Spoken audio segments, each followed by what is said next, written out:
Good morning, hockey fans. This is Stephen Heisler with currently HeisHockey.com, the Victorious Hockey Company, the Insane Junior Hockey Discussion Group on Facebook. You are watching the Junior Hockey Morning Show.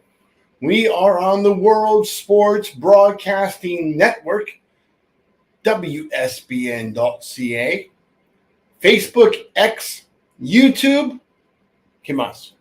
.ca. Isn't it? Oh, sorry. WSBN.TV. Mm-hmm. Is that what it is? Sorry. You guys ready for the weekend? A lot of hockey action starting. Got a few regular season games underway in the North American Hockey League. A few in the 3HL. USPHL starting to kick off. I think the big opening is this weekend. We are off to the races. Got the event in Pittsburgh in the USHL with Glenn Heffron and company.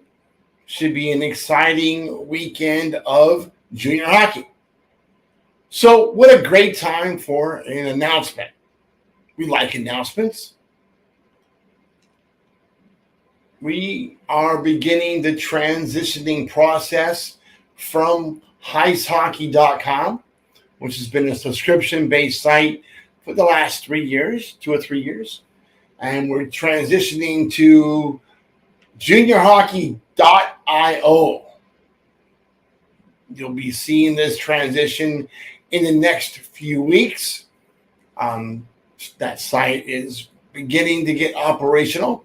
Has a cover page, has some other stuff going on, but you'll see the full transition and that site continuing to add features as we go along. One of the key features that I'm very excited about, because I don't think it's very safe for you to be reading content while driving, is that a lot of the content that is coming to us that's original, so stuff from me, stuff from Derek Harper, and other new writers, you'll be able to hit the little button and the system will read it to you so you don't wreck your car.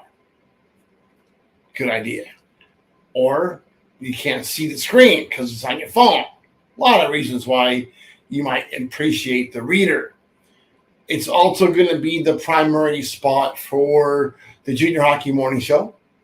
And along with this transitioning process, there's excuses. Why will we go about doing this?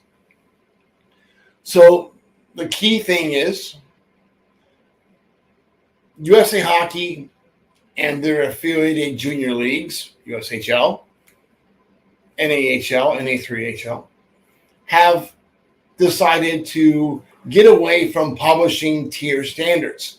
So in the past, the standards for each level of play, tier 1, tier 2, tier 3, were published in USA Hockey's annual guide, and people followed them. You knew what you were going to get. You knew what the minimum requirements were for the team that you were going to. If you were playing in the USHL, it outlined what you should expect from USHL operators. Same thing at Tier 2 with NAHL operators and Tier 3 with everybody else. Made things simple. But as teams started looking at those standards with a questioning eye, one big question was what does shall provide mean? Do you have to provide it or should you provide it? And then things became a question. What did teams pay for? It was a fitness center part of the package. Of course it is. But teams questioned that. So instead of having me out there screaming about tier standards, they decided that it was better to hide tier standards versus trying to maintain them. So fast forward to now, what does that mean for us?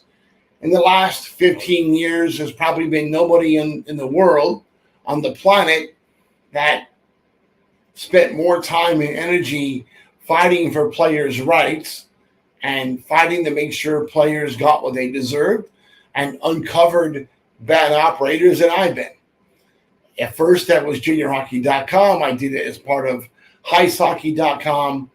And now, more than ever, I think there's a need for a place or a site where parents can go to find reputable operators.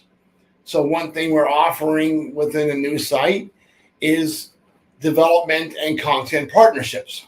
What does that mean? Teams around the continent, Canada and the US, will be able to partner with us, and it tells everybody that they're going to follow the set standards for their level of play. They're going to maintain those standards. They're going to make sure that players are getting what they deserve, getting what they paid for if it's a pay-to-play team, getting what they agreed to if it's not a pay-to-play team. Just makes a lot of sense. It kind of protects the players, but it also lets families know that these are guys that we believe in. And we're not going to extend those invitations to join us to operators that have a history of operating outside the lines. So the only guys that you're going to see with us are the good guys or ladies. There are a few women operators out there. That's our plan. We also want to add more content from the USHL, from the BCHL, more Canadian Hockey League stuff, more Canadian Junior Hockey League stuff. We want to get more information and more content out from NCAA specialists, guys that get kids into college for a living. Those guys are good to have on the site. Nutritionists, sports medicine professionals, orthopedics, and those kind of things. So I think it's a good opportunity to be a central point for content for everybody. And I think in the end that you, the reader, are going to have an enjoyable experience. But most of all, we have new parents coming into the level of play every year. And it's a new educational process doing that. They don't know what they're getting themselves into. Just the way it is. I mean, I see it every day. We see people that are celebrating the fact that there are 15-year-olds going to play in the Greater Metro Hockey League with 21-year-olds and possibly even 22-year-olds. What can go wrong? Anyway, I want to be sure that we're doing things the right way, that our partners are doing things the right way, and providing the opportunity that you deserve. That's what you deserve. The very best. That's it for today. Until Monday, hope you enjoy your morning coffee and have a great weekend in hockey.